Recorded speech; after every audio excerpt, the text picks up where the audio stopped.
interrupting. So you don't know if you want to do another debate. It sounds like you're a no. Well, I'd be less inclined to, because we had a great night. We won the debate. We had a terrible network. I think they were terrible. They should be embarrassed.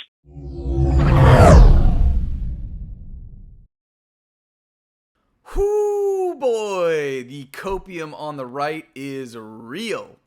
I mean, like, I expected there to be some pretty funny reactions to the debate, but, like, they are losing their minds over there. So, got a couple of funny clips to go over of just seeing how people are processing differently what happened with the debate. But before we get into it, do me a huge solid. If you're not already subscribed to the channel, go ahead and subscribe. It helps me out massively. It's totally free and it means the world to me. And then also hit the like button. It shares the video out to more people. Okay, let's get into it. So basically, you've got like 3 different sections of people on the right. There are the people that are kind of more based in reality and can recognize that, you know, Trump didn't really have a good night. And then there are people who are absolutely seething over the fact that ABC had the audacity to fact check Trump when he said something completely insane. And then you've got people who are, what do you call it? Just delusional, including Donald Trump, who are still trying to spin this as like, this was a great night for him. It's ridiculous. So, let's get into it. This first one is actually Trump himself after the debate. He's going to take some questions about, like, would he do another one? And we'll react here in just a sec. Is it planned for debate too? It was a great, we had a great debate. We had great poll numbers on the debate. And we enjoyed it. I hope she enjoyed it too, but I enjoyed it. And, well, we're looking at it, but, you know, when you win, you don't really necessarily have to do it a second time. So we'll see. But I thought we had a great debate last night. Thank you very much. What would need to change for you to agree to a second debate? Would you want different rules? Would you want a different format? Well, you know, when you don't win, it's like a fighter. When a fighter has a bad fight, gets knocked out, or loses the fight, the first thing he says is, we want a rematch. So we won the debate according to every poll, every single poll. I think that, are we going to do a rematch? I just don't know. But we'll think about it. Would you still do the one on NBC on September 25th? You proposed that. Are you still committed to that? I would do NBC. I'd do Fox too. I do Fox too, but right now we have to determine whether or not we even want to do it. We had a great night last night, and you see by the poll numbers, it was really fantastic. Thank you very much, everybody. I love that, man. Well, when you win, you don't necessarily have to agree to a second debate. You know, you know, I don't really have to agree to a second debate. It's like a fighter. The one that wants to fight again is the one who lost. No, buddy. You lost badly. The reason Kamala Harris wants to do a second debate with you is because she wants to continue to do that. She wants to continue to make you look bad. And just so that we're totally clear, I don't think that, like, doing more debates after this one is going to move anybody. Anyone that was movable would have been moved from this debate, okay? And I had somebody who you know, commented, and I kind of agree with him. It's like, the debates don't really change the position of that many people. The news will go out there and find these jokers who are, like, undecided at this late date. Like, who has not made up their mind about Donald Trump at this point? I mean, he's been in the news cycle since 2015. Everybody knows who this fucking guy is. Everybody knows he's insane. Everybody knows what his policy is. There's no, like, I don't know, maybe I'll vote for Kamala, maybe I'll vote for Trump. I don't feel like there's that kind of a person, at least not in any kind of significant numbers. But the whole reason that Kamala wants to do the debate is for the sound bites. Like, that's what these are for. Like, you're not... It's so funny, and I'll get to these clips in just a second. Like, they go out and they're like, Trump did such a great job laying out his policy and his plan for the country, and Kamala didn't give any policy.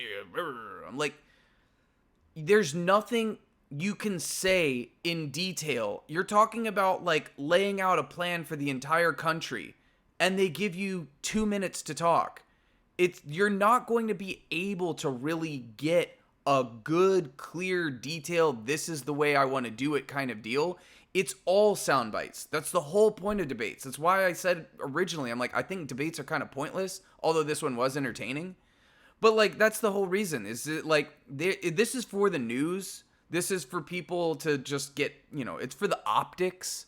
But it's not really about like learning a huge amount about what that person is going to do for the country. I just don't find them informative at all. It's theater, Anyway, speaking of theater, I want to go to this next one is Stephen Miller in the spin room afterwards, and we'll look at Darth Vader here and react to what he said. To me, the most important thing is that we see from all the polling what are the two issues that voters care the most about. And nobody disputes this, by the way. Immigration and the economy. All night long, President Trump kept going back to two issues, immigration and the economy. With the economy specifically with inflation. So if you're watching at home, what do you see all night? You see him talking about issues that you and your family care about. She's bringing up like Central Park 5, like real estate deals from the 70s, right? All kinds of obscure things that literally nobody cares about. No voters caring about. Oh, man. So Stephen Miller cracks me up, man. Okay, so like this guy was advisor to Trump. He's the one that writes most of the racist tirades, like his speeches that he does. Fun fact, Stephen Miller is like my age, a couple years, maybe older than me. He looks like he's friggin' 50, but that's beside the point. I just love the fact that like, he's bringing up the fact that Trump, everything he brought back to the issues that everyone cares about is the economy and immigration. It's like, yeah, he literally tried to answer every single question with immigration or with the economy. It would be a question about like, hey, what about what happened on January 6th? And then he would bring up Ashley Babbitt got shot, and then it's horrible because there are all these immigrants coming into our country and they're causing the crime and they're shooting people. Like, he just like, it doesn't matter what the question was. I'm gonna bring up immigration and also migrants eating your pets. So it's super rich to hear Stephen Miller sit there and say that like, oh, she's bringing up like obscure things that nobody cares about. At least none of the voters care about. Bro, your guy was on national TV talking about Haitians eating people's pets. And so it's so fucking goofy to hear these guys try and spin it as a good thing that Donald Trump was like on message. He absolutely was not. He absolutely was not. Anyway, so like I said, you've got people like that who are just crazy. You've got the other contingent of people, which are like the Megyn Kelly types, and I'm going to get to her in just a second. Just seething. Just, I can't believe the debate moderators were so unfair to Trump. This should be the last time the Republicans ever do this. Because those two moderators tried to sink Donald Trump tonight. The numerous fact checks on what he said and none on what she said. None. I don't remember a single fact check of anything she said, and she lied repeatedly.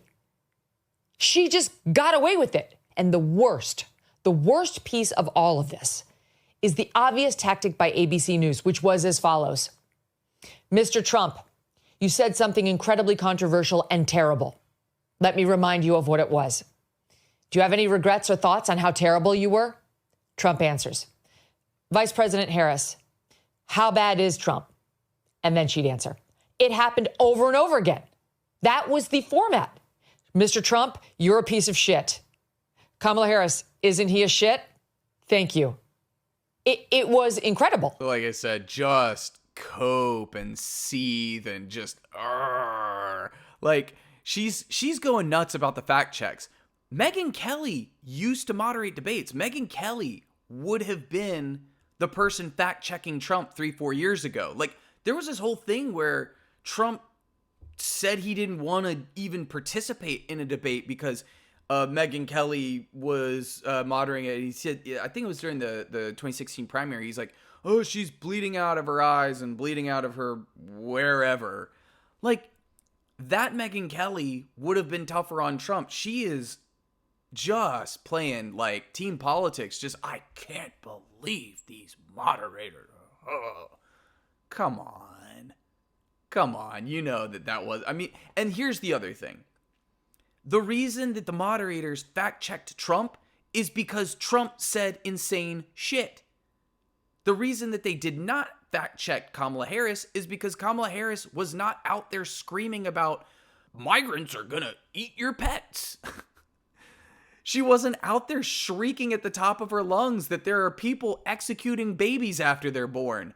Like, of course they have to fact check you. And that was the whole point that I made in the debate in the last video about the CNN debate, is that like it's journalistic malpractice to let somebody like Trump say goofy nonsense like that all night and not bring up that like, hey, by the way, that's not actually happening. You just can't let him get away with it. Like, and if Trump didn't say crazy stuff, then it would not have been that bad for him. I will admit up front, I think that the debate moderators were definitely more friendly to Kamala. With that said, Trump shit the bed. He is so played out at this point. And if he gets checked, he's also like, he's so used to, as a problem with people in power, they're so used to having people just be total sycophants to him and never check him and never tell him they've done anything wrong, that like somebody tells him, hey, that thing you just said, that's actually completely untrue. And he's like, what? I heard it on TV. It had to be true. Oh, shit. So yeah, last one, I wanna, give you an idea that there are at least some people on the right that are still living in the same reality as everyone else. This is Cuomo and I think it's Geraldo Rivera and Bill O'Reilly talking, but it's Bill O'Reilly, very, very, very prominent right-winger, used to have the #1 show in the entire nation on Fox until he got fired for, sexual harassment or whatever it was that he did back then. But this is his take on the debate, so we'll take a look real fast. Donald Trump was foolish at times. He won the first half hour of the debate, but then he descended, as he always does, and I don't know why. I wrote a book on the man. I can't tell you why. I mean, they talk about migrants eating dogs and cats. I mean, that's something Saturday Night Live would do. Why would you even bother to do that? And to go back and try to relitigate for the, 8,000th time, the election 2020? Mm-hmm. I mean, Miss Harris is right when she says, hey, we need somebody to look ahead. We got to get out of this. It's 4 years. Yeah, so I don't know that I necessarily agree with him that Trump won the first half hour of the debate. I think Trump pretty much fell apart about 10 minutes in. But what he is saying that's refreshing is that at least he understands that, like, this was not a good look for Trump. And the fact is, it had nothing to do with the moderators fact-checking him. It had nothing to do with the unfair questions and the way they were biased.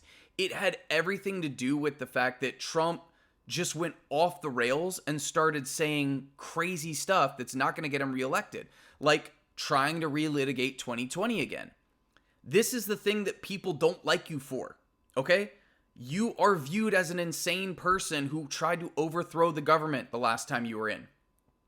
You tried to stop the certification of the election because you didn't like the result. And so you're not going to win over any new people by relitigating what happened in 2020 and screaming about how you actually won. It's like, bro, you had your shot, okay? You had your chance. Over 60 times in court, you lost almost every single one of them. And he'll complain about how he didn't have standing. It's like, you didn't have standing because you had no evidence. And they were done. Like, the count was done. The ones that they did go back for, it's like they recounted Arizona, and it turns out that Biden actually won Arizona by more than what the original count was. And so, it's just like, it's so funny because, like, at least there are a few people who, I'll never agree with Bill O'Reilly on anything, right? But, like, at least he recognizes that, like, hey, this was not a good night for Trump. And like, there are people that do this too on the Democratic side. Now, like, as a lefty, everybody I know that I respect in terms of people who are like giving their analysis of what actually happened in the first debate between Trump and Biden, were like, Joe Biden really shit the bed on that one. That looked really, really, really bad. And we're honest about the fact that it looked bad. And so it's nice to have at least a couple people who are honest. Even the people like Joe Scarborough, Mika Brzezinski, some of these people that were originally trying to spin it as, well, Joe Biden just had a slow start. I think Mika was the one that was like, I mean, we can't really even spin this, which it's funny. She sort of like let the mask drop for a second of like, by the way, MSNBC, their whole job is to just do like propaganda for the Democratic Party. And she was even saying on air like, yeah, we can't spin this. And Fox is still trying to do it. And there are other right wingers that are still trying to do it. They're trying to claim like this was a great night for Trump. It just wasn't. If you need any kind of evidence about who won the debate and who lost the debate, just look at how the right is reacting. They're blaming the refs. They're blaming the fact that, like, you know, it was on ABC. And Trump's already kind of backing out of doing another debate. He's already signaling, I don't know if I really need to do another one. Because, you know, I already won. So why would I do another one if I already won? I don't know. I already won. But it is his superpower, man. Like, he will never, ever, ever let anything get in the way of him feeling like he's the greatest thing since sliced bread. Anyway, let me know what y'all thought in the comments below. Like and subscribe if you haven't already, and I'll see you in the next one. Peace.